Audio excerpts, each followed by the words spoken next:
it or how the revision is going to be like, right? Okay, it depends on the topic that we are covering.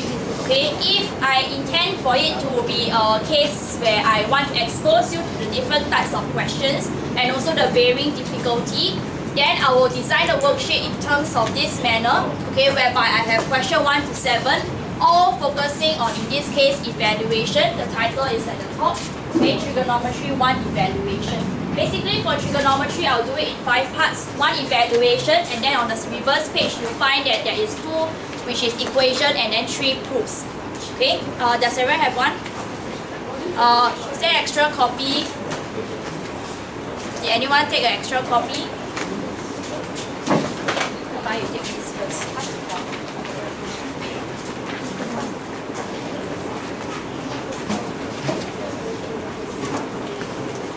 Okay, so then after that, the third one I was saying will be proofs, then after that, fourth one will be graphs and applications, and then the fifth one will be R formula. Okay, so in this, right, okay, you'll be wondering why is it that all is worksheet 1, what about worksheet 2 and 3? Okay, worksheet 2 and 3 actually they are roughly the similar type, okay, for the particular topic. Okay, so each topic, right, so for example trigonometry 1, I would have created a worksheet 1, worksheet 2 and worksheet 3.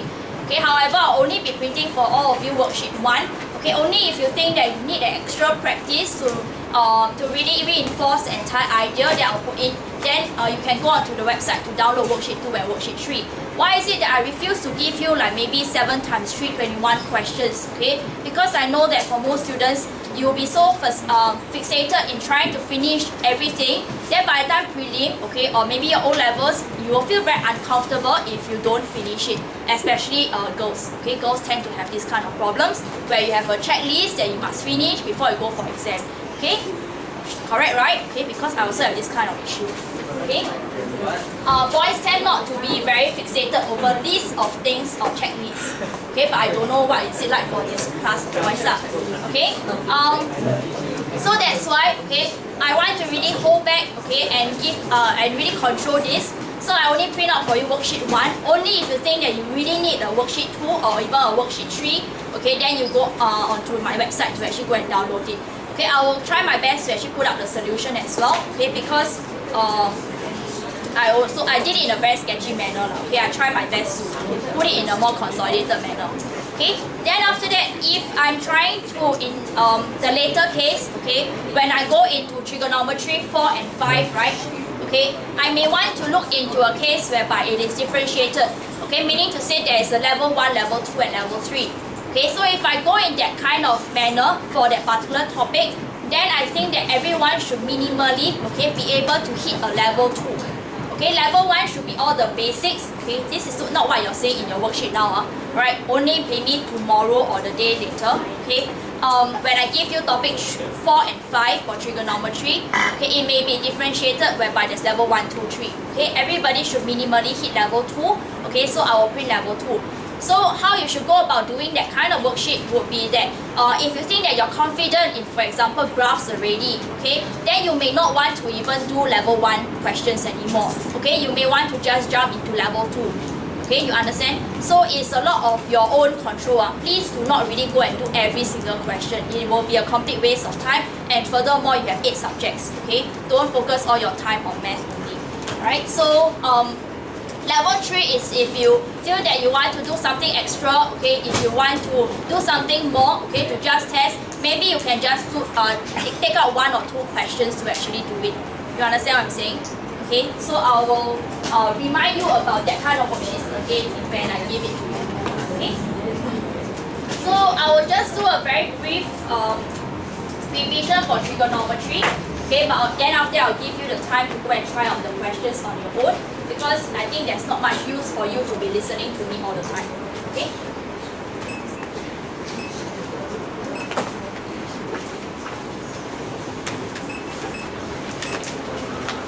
Okay, so I will just start off with the trigonometry for evaluation. Okay?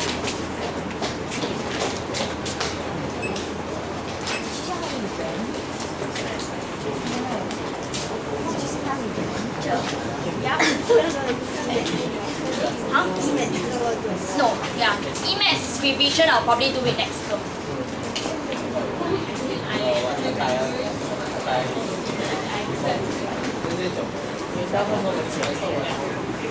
Okay, so just now I was saying that Trigo, I will go into evaluation, equations, proofs, graph and applications.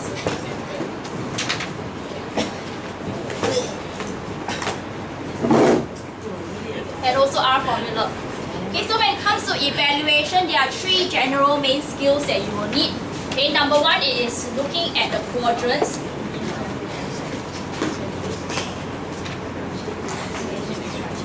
Okay, so what do I mean by the quadrant type of question? That will be the very first section for your trigonometry 1. You'll realize that I divided it into 3 parts with a dividing line. Okay, so the first part, that will be your quadrant kind of question, whereby given that there is a certain angle,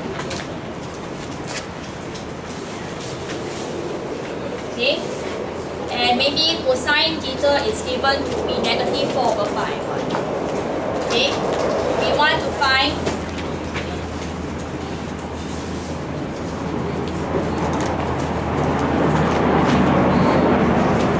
for example, right, we want to find out what is tangent theta and also sine 2 theta. Okay, so for finding out tangent theta, we have to break down and understand, as in not literally break down, okay, we have to break down the question, alright, to find out what is tangent theta, okay, by looking at the information of cosine theta. So because cosine theta is negative 4 over 5, okay, that will be able to tell us that it's going to be in the second and the fourth quadrant. Okay, sorry, second and third quadrant. Okay, maybe let me change this interval. Okay, so given that 0 degrees to 180 degrees, we will then be able to conclude that the angle theta will be in the second quadrant. That's where we will be drawing out the triangle in the second quadrant itself. Theta actually represents this. Then down here will be the basic angle, right? Okay, so cosine is adjacent over hypotenuse, so down here will be 4 and hypotenuse will be 5. But since there's a negative, this is your x-axis on the left, so negative 4. Okay, then after that we will be able to tell using Pythagoras theorem what will be this length over here. By now I hope you know your Pythagorean triplets, which is 3, 4 and 5. Okay, so this will be 3 lah. Okay, otherwise you can do your Pythagoras theorem. Okay, so therefore tangent theta, looking at this, that will be opposite over adjacent. So 3 over negative 4. Okay, and this is consistent because in the second quadrant, your tangent should be negative in value. So you do realize that this is negative. So that is one form of checking. Okay. Then after that, if I want to find out what is sine 2 theta, okay, this is where you will need to make use of identity.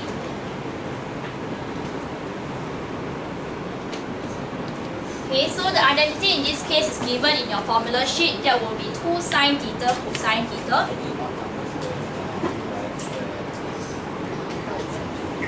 Then falling back onto your drawing over here, sine refers to opposite over hypotenuse. That will be 3 over 5. And then cosine theta will be adjacent over hypotenuse, negative 4 over 5. But anyway, the value is given. Then you can compute to find out that the answer will be 24 over negative 24 over 25. You understand? Okay. So there are many ways that this question could actually be phrased. Okay. There are times whereby you need to make use of the identity. Otherwise, you may also be requiring to use your complementary angles. Yeah?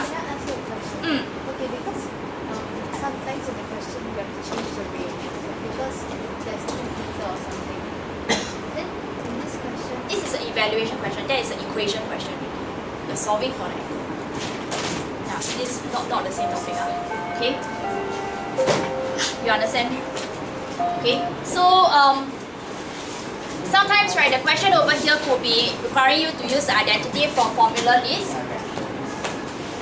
or else you may be needed to use your complementary angles and negative angles. So, sure.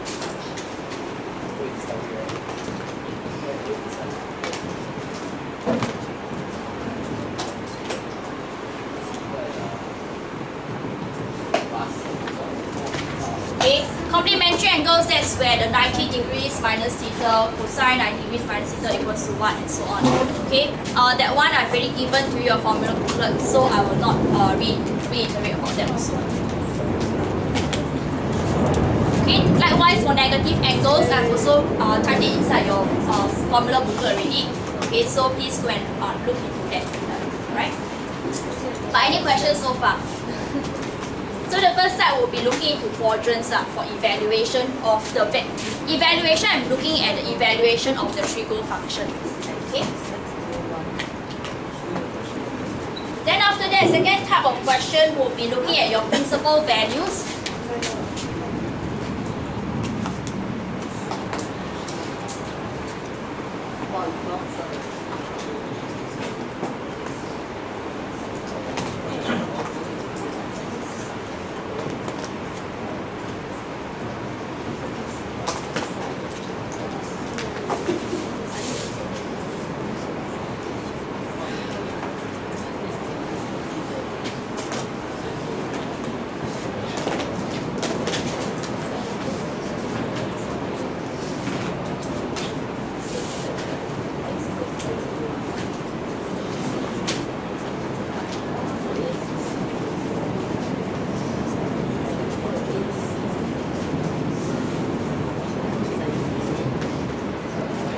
For principal values, right, they are the values that actually come from your calculator. Okay, why is it that these are considered your principal values? Okay, and how do you remember it? Right, so it depends on the graphs itself. Okay, so you need to be familiar with the graphs so that you can actually interpret it easily. Okay, so what we have over here, this is your sine graph. Okay, so essentially principal values, you're looking for the angle. We want the angles, okay, that fall within the shortest interval such that it will give us the full range of y values. Okay, so for a sine graph, the y value from the maximum to minimum will be 1 to negative 1. Okay, we will choose that the angles is from negative 90 to 90. Okay, instead of, for example, to take one complete cycle like that. Okay, why is it that we don't want to take this complete cycle? It is because that we find that these angles over here, okay, it gives me the same interval of y values as this part over here. You understand? Okay, so this half and this half, they both give me the same range of y values, okay, although they have the different domain, okay, meaning to say the different x values. Right? But I want the shortest x values, shortest interval of x values. So I do not want any repetition that will give me the same range of y values. Okay, so likewise for this part over here, I recognize that this half and this half, both the difference in the x in angles, right? Okay, will give me the same range of y values. Okay, so that's why this will not give me the shortest interval as compared to this one over here. Okay, if I look further behind the zero origin, right? Okay, I will find that this to this, right? They will give me the shortest interval. Okay, which is the interval of 180 degrees, okay, 90 plus 90, that will give me the full range of y values. You understand? Okay, so with that concept, right, okay, when we look at the cosine graph, okay, cosine graph, what we're familiar with is this one. Okay, if I were to draw backwards, I will have something like that lah. Okay, so for cosine, why is it that I don't take the negative angles instead? It is because the negative angles, likewise, this part and this part over here, both the the differences in the x interval, they give me the same range of y values. So that will not give me the shortest interval of x values. Okay, so that's why we decide to actually choose this interval instead from 0 to 180 degrees. That will give me from negative 1 to 1. Okay, and then for likewise for your tangent graph, okay, with the same idea, alright, I will be able to get negative 90 to 90. Why is it that I do not want to take from 0 to 90 and then from 90 to 180? That is because there is that discontinuity. There is that asymptote that we always draw for tangent graph. Okay, so because of that discontinuity, okay, therefore we choose not to take it. We want a continuous interval, okay, rather than a discontinuous interval. Right? So therefore,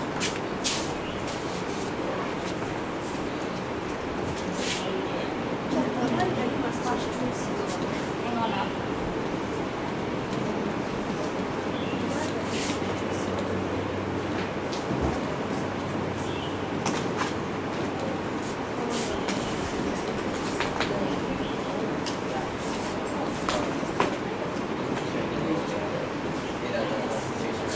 You're saying? Must pass through the zero. Yes, of course must pass through 0 because that is actually the inclusive of the entire interval of your range of y values.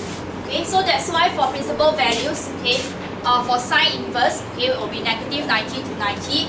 Alright, I believe you can change it into radian on your own. And then for cosine 0 to 180. And then for tangent will be negative 90 to 90 as well. Okay? So how questions will usually be phrased like they could ask you to find out what is the principal value of a particular inverse function. Okay, if it is going to be, for example, like your part 3, question 7, right? Okay, of your Trigo 1 kind of questions. Okay, if it's going to be like that, in question 7, right, you could just directly press in the calculator. But the question says to leave your answer in radian. Okay, so you might need to do some conversion in that case. Okay. Any questions so far? Shouldn't that be sine inverse y? Sine inverse. Y. Oh, sorry, I did not put it in consistent list. Okay.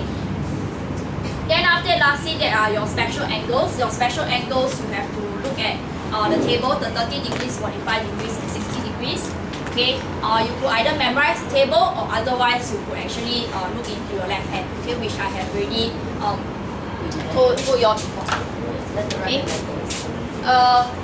Just make sure that you are consistent in how you use it.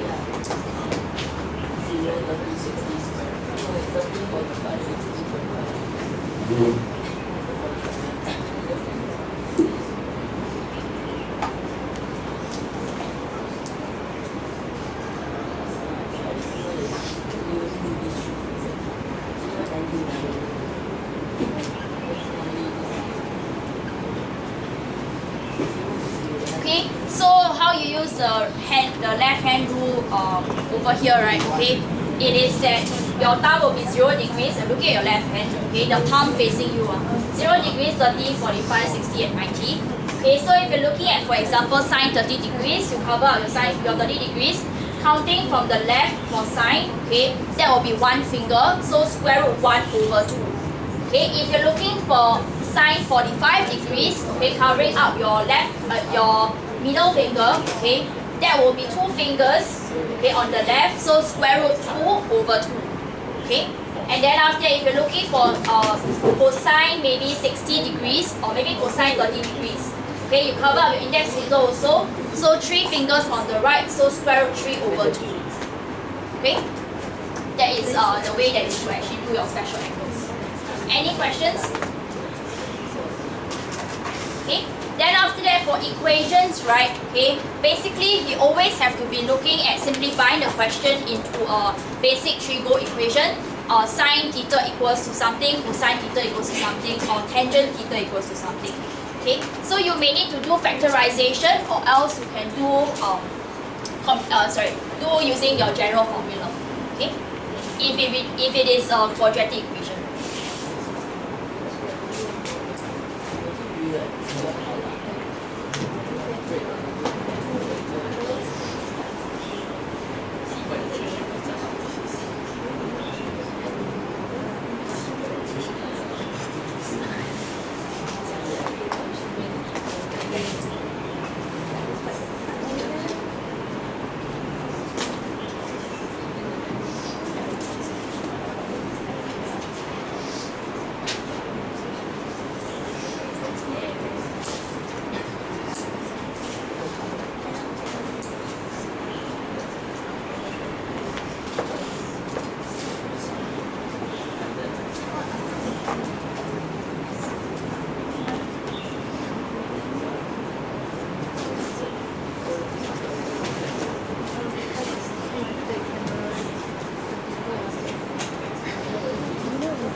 Okay, so for equations, as I said just now, okay, sometimes most of the, or rather, in all cases, you must actually solve it when it's simplified to this extent. Okay, sometimes you may just directly need to use identities to actually achieve that, or else you have to simplify to quadratic first. If you arrive at a quadratic kind of situation, you can try to factorize it. If you find that you cannot factorize it, okay, you may want to use your general formula. Okay, most of the time it should be a factorization kind of question rather than general formula. If you realize that you need to use your general formula, right, I suggest that you really have to check your answer, your working beforehand first, okay, before attempting to use general formula, okay, because there might be something wrong in your working, okay, such that you need your general formula, right? But of course, don't rule out this possibility, right? Then after that, just now as what Yuriko was saying about the range of the angles.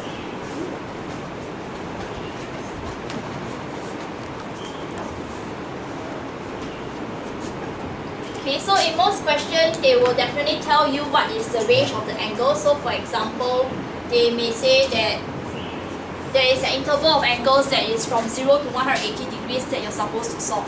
And maybe the question asks you to solve cosine 2 theta plus maybe 18 degrees equals to maybe 2 over 5. Is this solvable? No. Maybe negative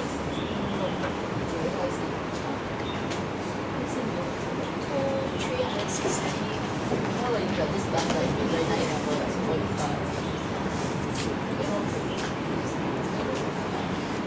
Plus 30 degrees, 360 plus 30. Okay, so maybe for instance, you're given such a question. Okay, then after that you try to solve it by recognizing in which interval this could possibly be at first. That will actually be in the second and the fourth quadrant. Okay, then after that you find out what is your basic angle, right? When you find your basic angle, you have to take the inverse of the positive value 2 over 5. Okay, and then after that, that would give you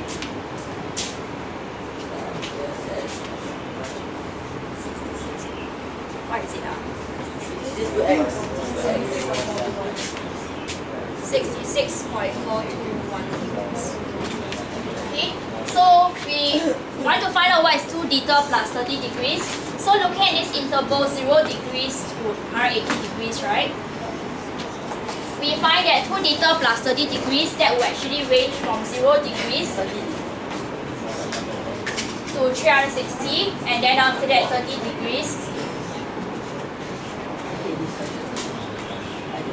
30 degrees to 390 degrees. Okay. In this case, it may or may not affect our answer, such that we may have to reject some.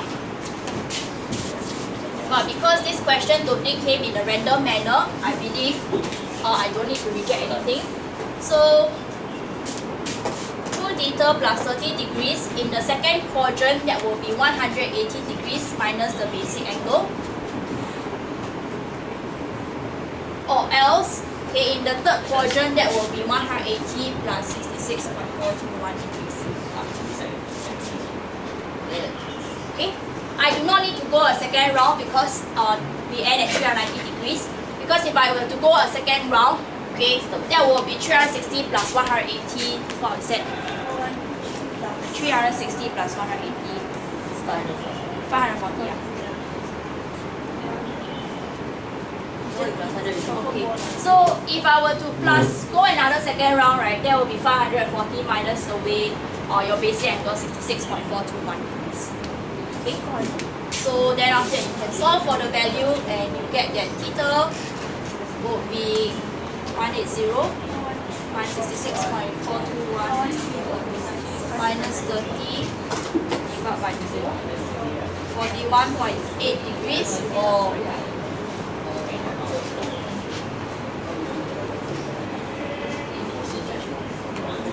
108.2 degrees.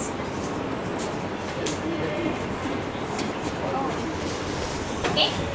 Any questions? Huh? This one minus 30 plus divided by 2, right? Minus 30 divided by 6. Alright? Okay, any questions? Okay, I'll just leave you to do the worksheet. Okay, later on the 1 hour will be time for you to do the worksheet. Right? I will definitely not be able to go through every single question. Okay, because I believe that for revision, right, the work should definitely not be coming from me. The work should really come from you. Okay, so only if you have questions, then you come and ask me. And then after that, I will also upload the solutions online for you to do a self-check. Okay, so because if I were to really go on and go through every single question, right, I believe that at this extent, if some of you are already sleeping, okay, I cannot imagine how would it be like if I have to go through all the questions. Okay. If you find that this revision is not necessary and you're too smart for this, okay, you can start doing the questions on your own rather than sleeping.